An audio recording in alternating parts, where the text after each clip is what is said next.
আসসালামু আলাইকুম। নারায়ণগঞ্জের বাউল শিল্পীরা বাদারা ভালো আছেন? কাশপুর ব্রিজের নিচে যারা আছেন, নারায়ণগঞ্জ সাইনবোর্ড এলাকায় যারা আছেন, নারায়ণগঞ্জ কোর্টে যারা আছেন, আদমজির সাথে যারা আছেন, এরকম ৫-৭টা বাউল সমিতি আপনারা খুইলা লইছেন। ওই জায়গায় সারা রাত নর্তকী দিয়ে গান বাজনা করেন, পিছিয়ে নিয়ে আপনারা সারেন।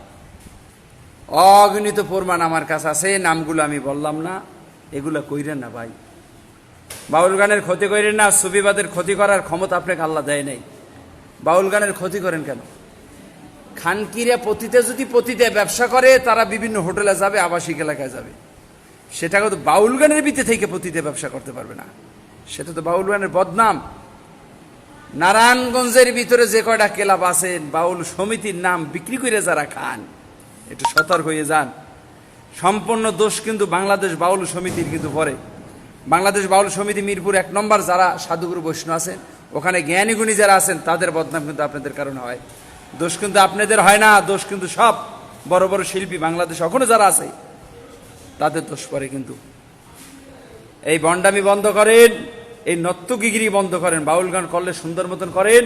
নারায়ণগঞ্জের ভিতরে অগণিত কুকামের সাথে আপনারা জড়িত আছেন। নামগুলো বললাম না, এগুলো প্রকাশ করবো আবার পরে।